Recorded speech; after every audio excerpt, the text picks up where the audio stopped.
Tell her that you're almost going to the Philippines. Sali. I'm almost going to the Philippines. Kanina pa sila nagpakitaan sila ng mga laruan. Si Alexi pinakita niya din ang mga laruan niya. Si Nathan umakyat sa mama, can I show her the may toys upstairs? Kaya nasa taas po siya. Baby, enjoy with Papa ha? Yeah. I love you. No kiss at all? Wow, how can you go without a kiss for me? I love you so much. Enjoy. Isama siya ni Daniel sa trabaho, guys. Bye, my love. Kabalik na sila. Ito yung kinuha nila sa trabaho po ni Daniel. This is for, what mahal? Free for summer? For summer? Like a bonus, something like that. Yeah, something like that. For summer, hindi man natin magamit yan. Kaya wala man tayo dito summer, guys. Mag-uwi man tayo ng Pilipinas. Wow! That's a big one. Will we ever use that, mahal? Probably not. Let's just sell that, uy. We'll get money from that. Ayun lang, kay may pangalan. May pangalan ng kumpanya. But look, a cooler, guys. Yeah, that's for everyone, baby love. A cooler, everyone. Wow. When will we ever use that? We never... Never ever. Wala yan. Wala pag-asa. Let's just sell that, mahal. Or give it to someone. Yeah, that's what I was thinking. Just putting in the app if somebody wants it. Yeah. You know, to your brother because they're always camping. Maybe they would love that. Yeah. So, ang ganap natin ngayon sa umaga, pupunta po tayo sa doktor kasi papacheck namin ang katikati ni Nathan, guys. Kaya grabe siya magkatikati ngayon. Kakaiba ang allergy niya. Sa itlog nga, yung sa pinakaano, hindi ko na nga siya sinasabon. Ang sabon niya ngayon yung 0% perfume. Wala po talagang mga something na very harsh. Minsan, tubig lang talaga na warm ang ginagamit ko sa kanya. Kaya din po ang sabi ng doktor. Pero sa gabi, grabe. Alas 3 nagising. Alas 5 na kami ulit nakatulog. Kay kamot lang siya. Mama, it's super itchy. Tapos nga siya. Magsugat po talaga. May sugat konti yung sa may itlog niya. Oh, ngayon kamot siya ng kamot sa liig, sa dito. Grabe ang allergy niya ngayon ba? Actually, matagal na. Last year pa niya yan na problema. Tapos, ang sabi lang daw ng doktor, hugasan, gano'n. Tapos, pagbalik doon, kung ano man. Hanggang sa nag-abot na lang tayo, 2024 pa. Kaya nagtawag kami kanina. Ang first na nagreklamo kami, 2 years ago na pala, 2024. Diba? Maganda talaga ba na mag-ano na lang kami, mag-request na idala niya na kami sa derma. Derma! Yeah, I'm surprised. My love. She said, right, mahal, that the first time we went there for the itch on his balls was 2024. So that was 2 years ago. Yeah. Alam nyo, dahan-dahan na akong naglilinis ng bahay. Para sa pag-alis po natin, malinis ang bahay, no? But look at my hair, guys. Pakalbo na siya. Ginupitan ko na naman ang bangs. So, basta walang magawa sa buhay. Ginupitan. Hindi na siya bob. Ano na po siya, Wendy haircut. Kung gusto niyo ang buhok ko, sabihin niyo, Wendy haircut po siya. Pero yan, ako lang yung nagupit, guys. Yung sa ano lang, yung bob cut. Binabcut kasi ng ng parlor ito dito. Pero hindi ko siya masyado type. Mas gusto ko kasi na may layer po talagang buhok. Kasi ang buhok ko, guys, very manipis. Oo. So, kung straight po siya, para siyang tinilapan ng baka. Kaya kailangan talaga may body po ang aking hair. Look at that. Kung hindi po siya na kaipit sa tenga, ganun ang itsura niya. Wendy haircut. Not bob, but Wendy haircut. Prepare po ako ng damit ni Nathan kasi magbanding sila ng lola niya today. Are you excited to be with your Oma today? Alone. Yeah. Wow, sana all alone with Oma. Do you like that? Yeah? Okay, then let's go. But we need to go to the doctor first, okay? The doctor can see your itlog. What will you do with Oma today then? Doon din tayo mag-lunch, guys, kay Bianan pagkatapos natin sa doktor. Papa, Yeah. have metal melon Satan bon Yeah. What are you from the time right? Oh, yeah, that's nice. Then you should bring your toys, ha? The one that Oma bought for you. Binilhan po yan siya ng pang ng lola niya, pang gardening. Oh, are you gardening with Oma? Be careful with your wounds, ha? Mama,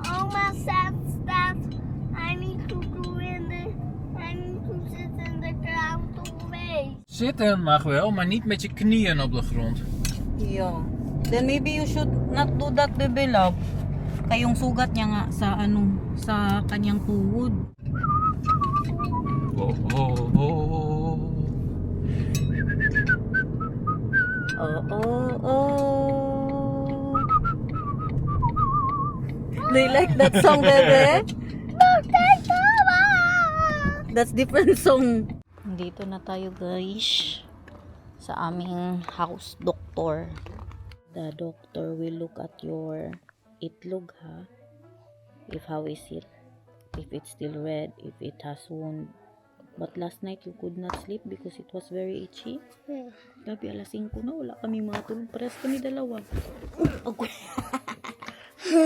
Very funny. Sorry. Very funny. Because you fell.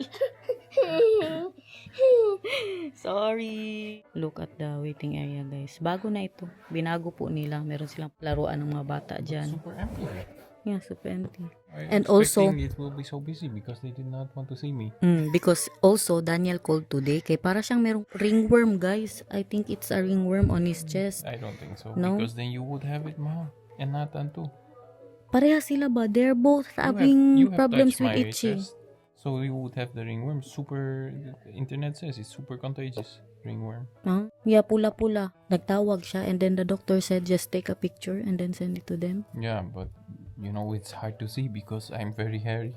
So Yeah. how do you in a picture it's low quality because you see all the hairs in front of. And then after calling about Nathan, they said go there like Yeah. that. But there's nothing to see about Nathan. I already said it's just itchy, nothing to see. Maybe mahal, it's because of your allergy. Yeah, that's what I'm thinking too. Already have problems with my allergy for months already, and this is also for months already. Yeah. Want en we weten dat de lente niet vandaag, maar pas morgen begon. Weet je wat het beertje en de vos zeiden? Liefste das, alle dagen zijn geschikt. Ito na nga. Si Daniel na lang doon. Lumabas kami kay kalamig daw ng aircon. Sabi ni Nathan, may aircon sila sa pharmacy. Ano guys, si Nathan, ang problema niya po is very, very, very super duper dry ng skin niya. Alam nyo, palagi ko po yan siyang nilolotion. Kada kamot niya, nilolotion ko siya. Tapos yung lotion daw na ginagamit ko, baka hindi daw hiyang. Oo, sa lotion na ginagamit ko. Kamahal ba nun? Very special na lotion yung binili ko dahil sa kati-kati niya. Baka daw hindi po siya hiyang doon kasi very dry pa din ang skin niya na kahit palagi siyang nilolotion. So ngayon, binigyan po kami ng reseta na Vaseline with cortisol. Binigay na yan sa kanya nung baby po siya pero hindi rin siya nahiyang kay mas lalong pumupula yung mga ano niya. So ngayon i-try po natin kay baka okay na siya no or baka iba lang ang problema nung time na yun yung ginamit niya po yan sa eczema niya. At alam niyo saan niya nakuha guys? Sa tatay niya. Yan din ang problema ni Daniel nung bata siya. Mamaya ipakwento ko po yan sa inyo no. Tinanong din po ng doktor na kung ilang beses ko daw siya liguin kasi dapat pag ganyan ang mga hindi masyado nililigo. Sabi ko twice a week or thrice a week ko po siyang nililigo. Tapos ang niya nga, ang kanyang sabon is for sensitive skin. Pero feeling ko sa sabon niya, nagpalit kasi ako. Nagpalit po ako ng neutral. Kasi dati Aveeno siya pero kumakamot siya. Hindi ganito kalala ang kamot niya. Ngayon na pinalitan ko po yung sabon niya. Kasi mag-order pa kasi ang Aveeno guys. Hindi siya mabili lang sa mga grocery dito, hindi sa mga pharmacy, kailangan mo pa siyang orderin. Tapos pahirapan kung saan mag-order. Pag uwi ng Pilipinas, i-Aveeno ko po tuno kay sa mga SM may mabili ba ako na Aveeno guys. Lotion niya Aveeno. Ngayon naubusan na po ako ng Aveeno kaya yan yung ginagamit ko. Ngayon na very good daw yan as moisturizer pero baka daw dyan daw nakukuha ni Nathan. Niya ba, dry skin niya. So yun ang dahilan kung bakit siya nagkakamot dahil sa dry skin. Kaya yung dito niya guys, tingnan nyo.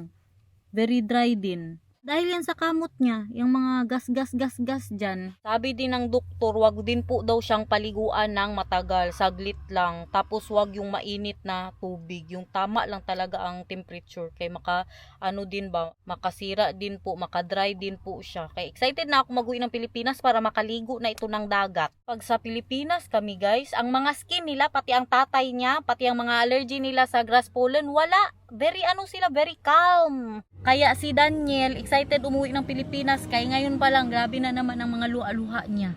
Ang mga katikati nila sa mata, pati ang mata nito pula na naman. Grabe ang pamana namin kay Nathan. Uy, ang mga allergy namin buti na lang nga. Huwag naman sana Lord na may ma-allergy ito sa pagkain. Ointment for me. That's the Miconazole Nitrate hydrocortisone, yeah. Yeah. The one that he had before, the cooling ointment without rose oil. And to try the one with Vaseline, but we will try on a small spot first to see how he responds to this, because this one is better than the other one, but before he responded very badly to Vaseline. So I was telling them, Mahal, ba, that before you had this too when you were a child, Mahal. we could just bought me a body lotion. So you know that when I'm super itchy in the night, I will just put a lot of body lotion on my legs, mostly on my legs I had it. And I had eczema as a child too. And but now they are saying here that body lotion is actually bad, that it will dry your skin more. Oh, okay. That's why we got these ointments. Ah, that's why they were saying maybe it's making him worse, the one that Yeah. I was... And I got a list of our medicines for going to the Philippines. Yeah, that's good. Especially because you have heart medication on there. I thought it would be smart. Diba, mana-mana lang. Kahit nung bata pa daw siya, tinatabihan siya ng lotion ng nanay niya. Kaya para pag dry siya, mag-lotion lang siya ng kanya.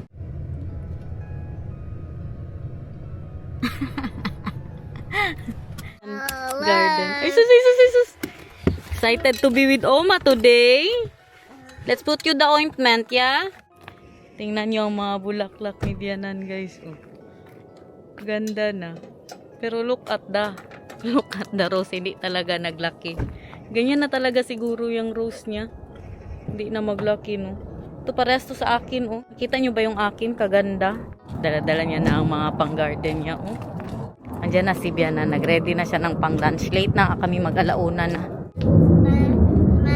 We gaan eventjes eten lekker en dan gaat papa en mama weg. Dat is leuk. Hè? Zo doen we het. How are you, Bianan? Hoi, liefie. Wow! Wauw. Wauw. Wow! Daar Wat wil komt jij het drinken? aan. Oh, goed zo. Dan gaan we straks een mooie scheppen ergens. Look at that. En wat wil jij drinken, schatje? Wat willen jullie drinken, jongens? Water for me, please. I'll get it, Rika. Meron din tayong paham. Yummy! And this one. All the jams in the Jij mag world. sap. Look, guys. Gawa yan ni Bianan. Wow. Homemade, guys. Homemade. Vindt de kou. Why are you feeling so cold? Papa. Kahapon din. Oma, ik vind het koud. Wat vind je koud? I don't think so. Ik. Are you sure? Ja. Kratst het? Hala, maybe he has a fever, Vika. I think so. Een beetje. Oma. Oh, that is from Oh, Oma. look She at made that one. herself.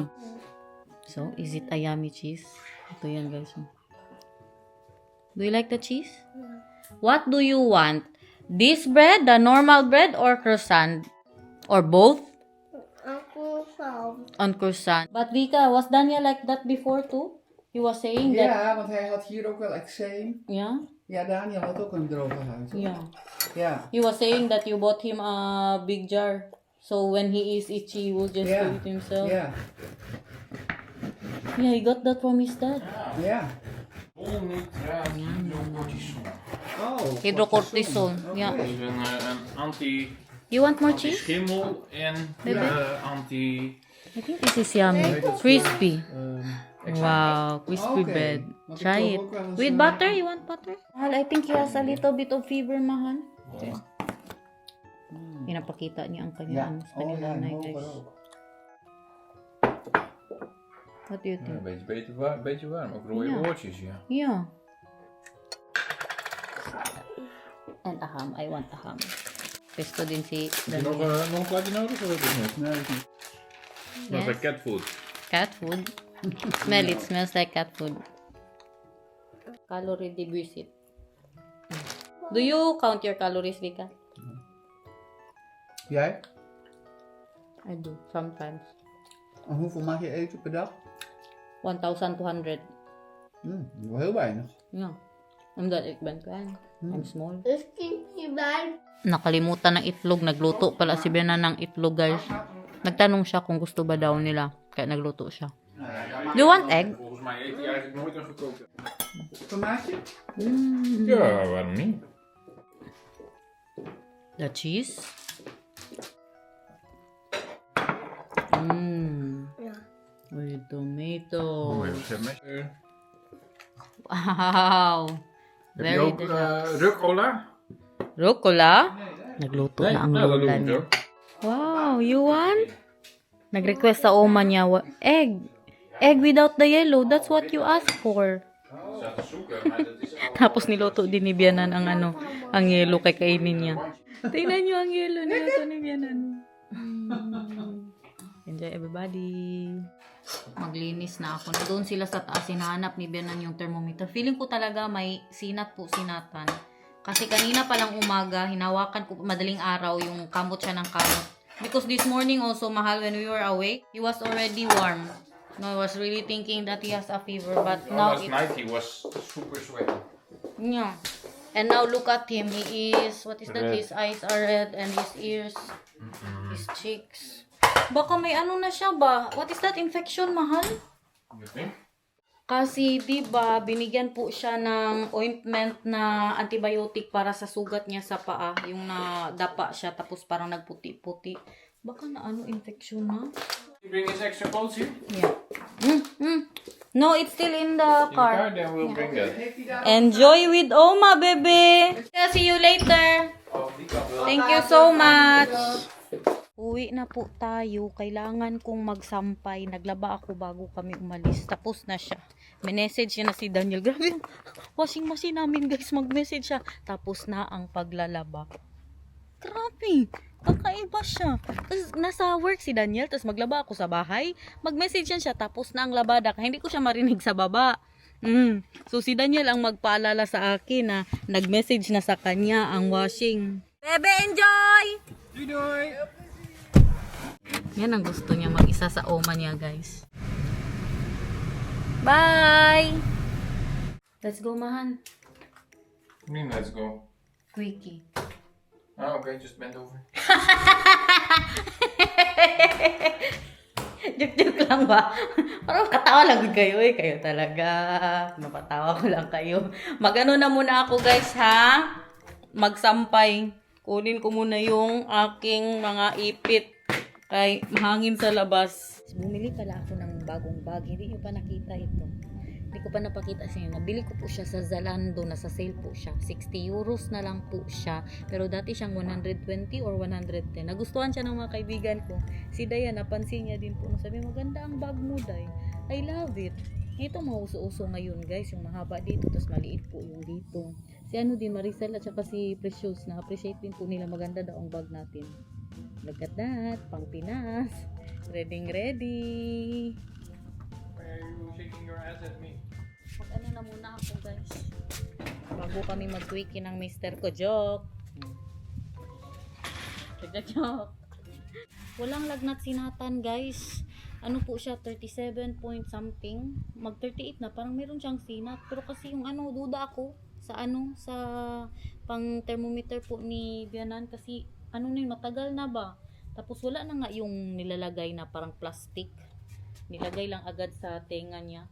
Feeling ko may sinat po talaga sinatan, no? Magdala tayo ng paracetamol pag balik po namin doon. At saka, At saka yung thermometer po namin dito.